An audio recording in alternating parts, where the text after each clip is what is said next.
और मेरा यही मकसद रहता है पर्दे के पीछे के जो कैरेक्टर्स है उनको बाहर निकाल कर लाना। मैंने अपने राजनीतिक जीवन की शुरुआत इकाई अध्यक्ष के रूप में की थी।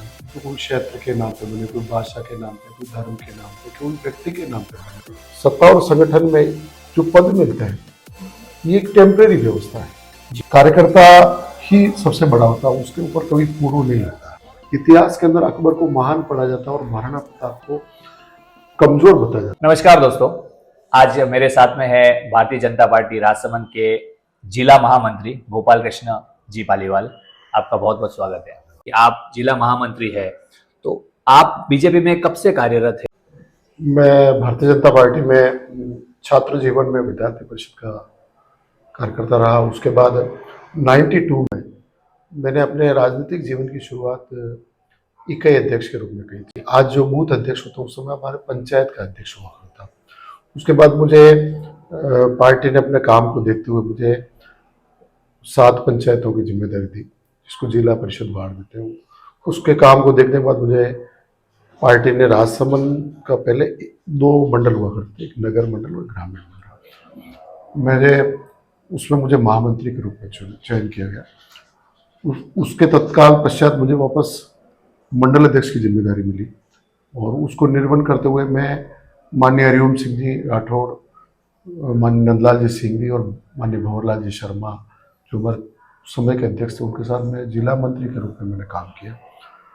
उसके पश्चात पार्टी ने जो भी मुझे छोटी मोटी जो भी जिम्मेदारी कार्यकर्ता के रूप में थी, मैंने उसको निर्वहन करने का काम किया। और अभी जो वर्तमान के जिलाध्यक्ष हैं माननीय मान सिंह जी बारट, उनके कार्यकाल में मुझे जिला महामंत्री पद का जो दायित्व मिला है, मैं उस कार्य को कर रहा हूँ।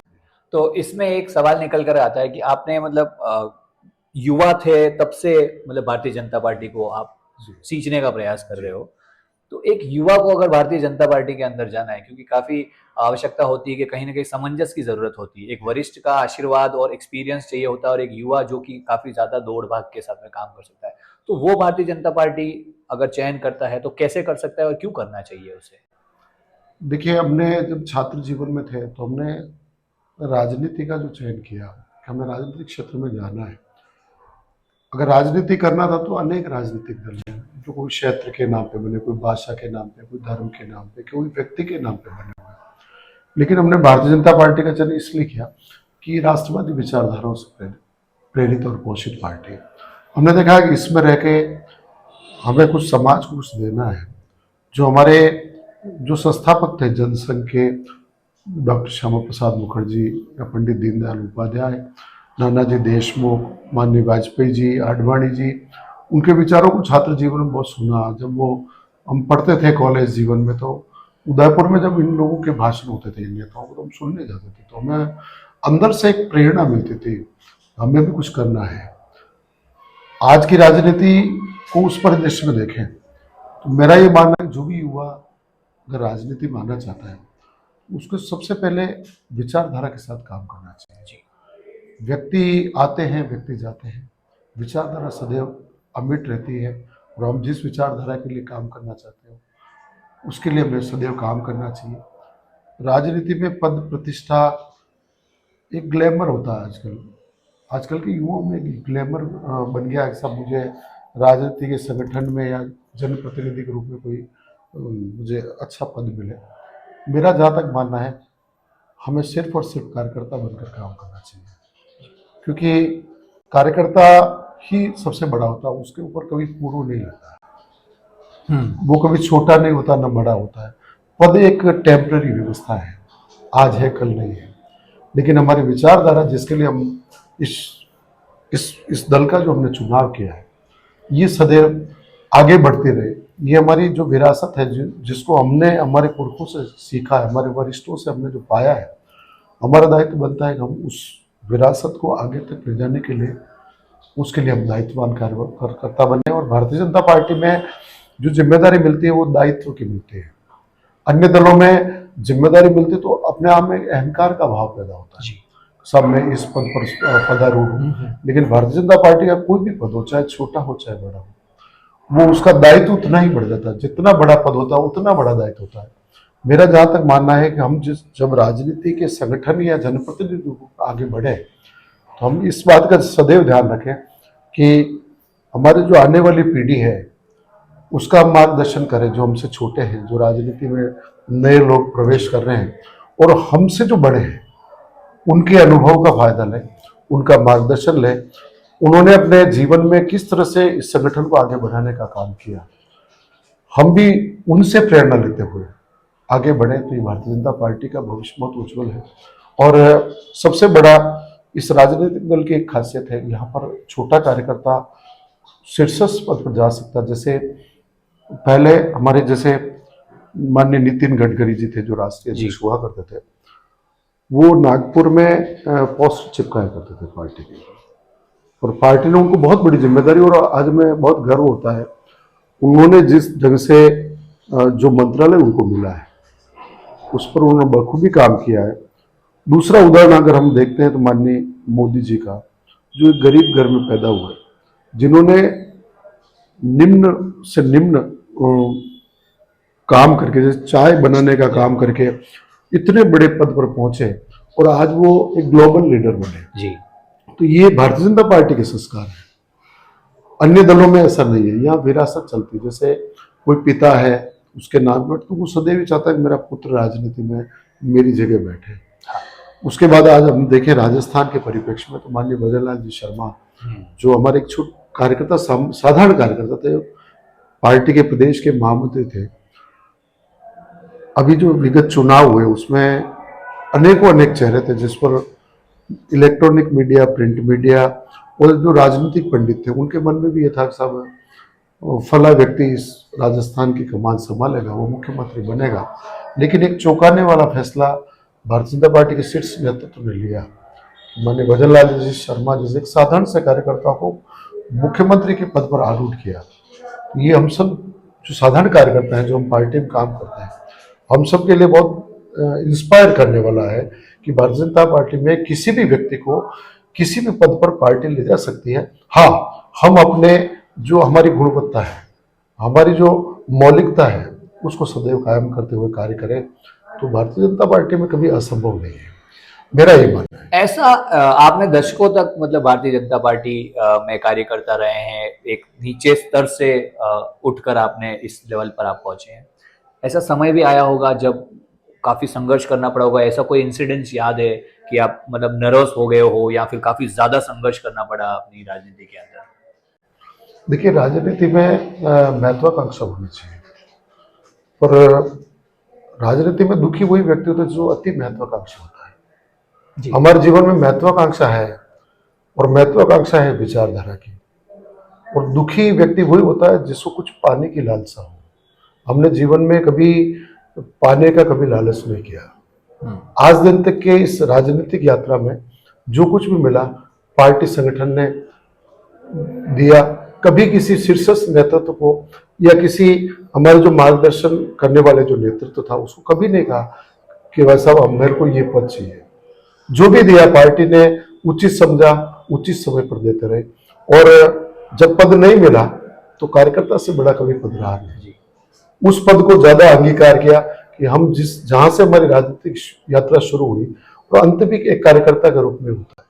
मैंने आपको पहले भी कहा कि राजनीति में, सत्ता और संगठन में जो पद मिलते हैं ये एक टेम्परेरी व्यवस्था है जी। और हम सभी कार्यकर्ताओं को इस बात का ध्यान रखना चाहिए कि जब भी पद मिले उसे दायित्व मानकर काम करें, और जब नहीं मिले तो मिलता किसी कार्यकर्ता को। पार्टी बहुत बड़ा परिवार है, सबको पद नहीं मिलता है, पार्टी की लिमिटेशन है। जब पार्टी समझती है कि भाई अभी जो हमारे से ज़्यादा उपयुक्त व्यक्ति अगर पार्टी को मिलता है तो उसको मौका मिलता है, हमें उस चीज़ को मानकर अपने मन को बहुत संतोष में लेना पड़ता है। और मेरा जहाँ तक मानना है धैर्य रखना चाहिए, और धैर्य से बड़ी कोई चीज़ होती है, और पद के पीछे कभी नहीं भागना चाहिए। अमित जी शाह ने अभी रिसेंटली एक वीडियो देखा था उनका, तो एकदम कॉन्फिडेंटली वो बोल रहे थे कि इस बार 400 पार, मतलब कंफर्म है। मैं उनकी बात से सहमत हूँ। अमित शाह निसंदेह जो संगठन के जो शिल्पकार हैं, उन्होंने जब वो गुजरात में संगठन का काम देखते थे, तो उन्होंने बूथ लेवल पर जो काम किया, जी बूथ का जो माइक्रो मैनेजमेंट है, अमित शाह जी का कोई सानी नहीं, और उन्होंने ये प्रयोग पूरे भारतवर्ष में किया है। मैं आज से 2014 के पहले की बात करूंगा।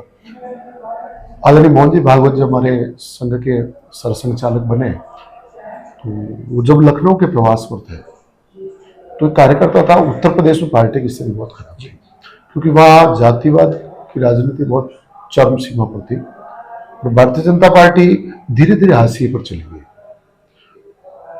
माननीय सरसंघचालक जी जब उस सड़क मार्ग से गुजर रहे थे, कार्यकर्ता वहां खड़ा था, तो उन्होंने कहा कि वो दौड़ के आया, उनका स्वागत किया और उन्होंने पूछा, सब मेरी पार्टी को संभालो। तो उन्होंने कहा कि जिस पार्टी में आप जैसे कार्यकर्ता हो तो ये राग से खड़ी हो सकती है। और 2014 हमारे लिए बहुत बड़ा ऐतिहासिक अविस्मरणीय घटना है पूरे भारतवर्ष के लिए कि माननीय अमित शाह जी ने बूथ लेवल माइक्रो मैनेजमेंट करके उत्तर प्रदेश जैसे बड़े राज्य में, जहाँ पर जाति की राजनीति बहुत चरम सीमा पर थी, उसको तोड़ते हुए, उस मिथक को तोड़ते हुए लगातार लोकसभा में और विधानसभा में भारतीय जनता पार्टी आज सबका नेतृत्व कर रही है, और उसको देखते हुए पूरे भारतवर्ष में उस मॉडल को लागू किया। मेरा मानना है उत्तर प्रदेश में फिर भी हमारी विचारधारा बहुत स्ट्रांग थी। ठीक है, किसी कारणवश हम थोड़ा अल्पकालिक समय के लिए इधर उधर हुए, पर पश्चिम बंगाल एक इतना बड़ा उदाहरण है। जी आज से 10 या 15 साल पहले बड़ा भाणुजा में एक हमारा प्रशिक्षण शिविर लगा था कार्यकर्ताओं का। नंदलाल जी सिंह उस समय हमारे जिलाध्यक्ष थे, तो उस कैंप में हमारा 3 दिवसीय कार्यक्रम था। तो माननीय अरुण जी चतुर्वेदी हमारा एक सत्र लेने आए थे, तो उन्होंने सत्र समाप्ति के पश्चात प्रश्न पूछा कि भाई आप कार्यकर्ताओं को जिज्ञासा बस कुछ प्रश्न पूछना होता आप बताएं। तो मैंने उनको एक प्रश्न पूछा था कि साहब, डॉक्टर श्यामा प्रसाद मुखर्जी पश्चिम बंगाल के रहने वाले थे, वो जनसंघ के संस्थापक अध्यक्ष थे, उनकी विचारधारा को उत्तर से लगा के पश्चिम, पूर्वी भारत, दक्षिण भारत सबने माना। क्या कारण रहा? जहां का जन्मा व्यक्ति जिस विचारधारा को लेकर चला, उसके अनेक कार्यकर्ता बने उस दल के, पश्चिम बंगाल में क्यों खड़े नहीं हो पाए? तो उन्होंने मुझे कहा, सब वहाँ की जो परिस्थिति है पश्चिम बंगाल की, वो भारतीय जनता पार्टी की आइडियोलॉजी से मैच नहीं खाती। वहाँ पर जो जनसंख्या का जो असंतुलन है, प्रवासी जैसे रोहिंग्या हो, चाहे बांग्लादेश, और एक वर्ग विशेष का वहाँ पर, और वहाँ पर कम्युनिस्ट का बहुत ज्यादा प्रभाव रहा। तो वहाँ पर भारतीय जनता पार्टी के कार्यकर्ताओं को पलने बढ़ने नहीं दिया, संस्कृति को आगे बढ़ने नहीं दिया। तो मैंने कहा कि इसके लिए भारतीय जनता पार्टी क्या करना चाहिए? तो उनके पास भी इस प्रश्न का उत्तर नहीं था। अच्छा। और हम सबके पास भी उत्तर नहीं था। लेकिन आज बहुत गर्व का विषय है, भारतीय जनता पार्टी वहां पर अपोजिशन में सबसे बड़ी पार्टी, उन्होंने कम्युनिस्टों को आउट किया, कांग्रेस को आउट किया। और मेरा जो मानना है, अगली बार जब भी विधानसभा के चुनाव होंगे, भारतीय जनता पार्टी का कार्यकर्ता वहाँ का नेतृत्व करेगा, ऐसा मेरा मानना है। अच्छा। और आज लोकसभा में भी हमारी जो स्ट्रेंथ थी, एक 2-4 सीटें आई थी माननीय वाजपेयी जी से, पर अभी हमारे 18 सांसद हैं। और इस बार भी भारतीय जनता पार्टी जिस ढंग से काम कर रही है, तो निस्संदेह हमारे आइडियोलॉजी को पहुंचाने में अमित शाह जी का, माननीय मोदी जी का और अनेक जो हमारे संगठन के शीर्ष नेतृत्व का बहुत सहयोग रहा। और ये भाजपा भारत के लिए बहुत उज्जवल भविष्य का पक्ष है। एक सवाल मेरा ये है कि राहुल गांधी है जो हर बार, मतलब उनका जो कैंपेन चल रहा है उसमें आपकी जाति क्या है, आपकी जाति क्या है, और एक तरफ भारतीय जनता पार्टी जो शायद सारी जातियों को एक करके एक राष्ट्रवादी विचारधारा को आगे लेकर जाती है। जैसे आप अगर भारतीय जनता पार्टी की बात करते हैं, तो वो कैसे सक्सेस होंगे जहां एक पार्टी है जो कि पूरा जाति में बिखेर के वोट बटोरने की कोशिश कर रही है? देखो, कांग्रेस की सदैव संस्कृति रही, क्योंकि कांग्रेस जब सत्ता में आई ना, उस समय अंग्रेजी शासन हुआ करता, डिवाइड एंड रूल। अंग्रेज जिस तरह से हिंदुस्तान पर जो शासन किया, तो उन्होंने भी हर समाज को तोड़ा। उसी पॉइंट को उठाते हुए कांग्रेस ने जब देखा हमें सत्ता में रहना है, क्योंकि उस दौर में मतदाता ज़्यादा जागरूक नहीं हुआ करता था, तो कांग्रेस ने अपना शासन बहुत सुगमता से किया, क्योंकि उस समय 30% 25% वोट हुआ करते थे और उनका परंपरागत जो वोट हुआ करता था कांग्रेस को अपने पक्ष में मिल जाता था जी। लेकिन जैसे जैसे हिंदुस्तान में एजुकेशन का जो प्रभाव बढ़ा, इलेक्ट्रॉनिक मीडिया बढ़ा, प्रिंट मीडिया बढ़ा, सोशल मीडिया का जो चलन बढ़ा, आप जैसे युवा का जो दौर आया जिन्होंने तकनीकी शिक्षा प्राप्त की, तो धीरे धीरे धीरे मीडिया की पहुंच घर के हर व्यक्ति तक पहुंच गई। तो धीरे धीरे लोगों को समझ में आने लगा कि कांग्रेस की राजनीति विभाजनकारी है और सिर्फ सत्ता का भोग करना है, इसलिए डिवाइड करो और रूल करो। तो सभी जातियों को एक दूसरी जाति से आप उसमें वर्ग संघर्ष कराना और उस वर्ग संघर्ष में अपना जो हेतु है उसको प्राप्त करना। लेकिन हिंदुस्तान का मतदाता अब जागरूक हो चुका है, शिक्षा का प्रभाव बढ़ा है और मीडिया की पहुंच इतनी बढ़ चुकी है। मैं आपकी इस बात को और आगे बढ़ाता हूं कि जब देश आज़ाद हुआ तो उस समय सारे मीडिया पर वामपंथी विचारधारा के जो लोग थे, चाहे वो मीडिया के घराने हो सकते हैं, जिसमें प्रिंट मीडिया के मालिक भी हो सकते हैं, इलेक्ट्रॉनिक मीडिया के, तो उन पर इतना सेंसर होता था, उनको वही बात मीडिया के माध्यम से पहुंचानी थी जो सरकार के अनुकूल हो। तो कांग्रेस और कांग्रेस के जो समान विचारधारा वाले दल हैं, उन्होंने सदैव इस मीडिया को अपने अंदर रखकर उस विचारधारा को ही आगे बढ़ाया ताकि लोगों तक वास्तविक बात पहुंच नहीं पाई। लेकिन 2014 के बाद, माननीय मोदी जी के आने के बाद उन्होंने इस तंत्र को सुधार किया है।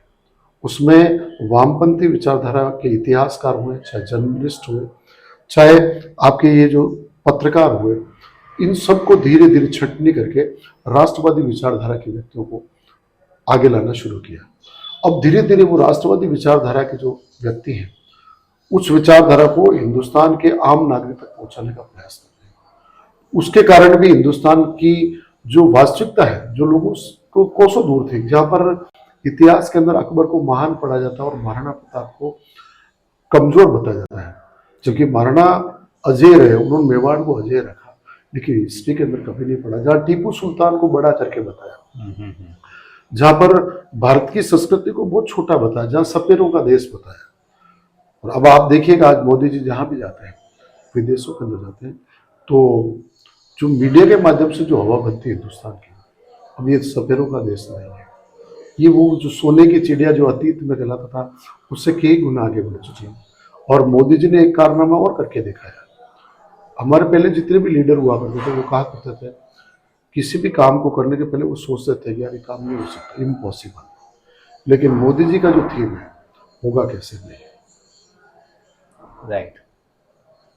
तो इस कारण से हमारे मनोबल में भी बहुत बड़ा संचार हुआ, हमारा आत्मबल बढ़ा है जी।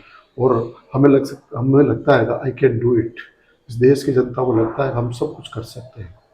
ये प्रभाव बढ़ा है भारतीय जनता पार्टी के आने के बाद। तो ये थे हमारे राजसमंद जिला के महामंत्री भारतीय जनता पार्टी से, और इन्होंने काफी सटीक और काफी हिस्ट्री की तरफ लेकर गए भारतीय जनता पार्टी की है, और भारतीय जनता पार्टी का क्या विजन है उसके बारे में बताया। और मेरा यही मकसद रहता है कि पर्दे के पीछे के जो कैरेक्टर्स है उनको बाहर निकाल कर लाना। बहुत बहुत धन्यवाद आपका।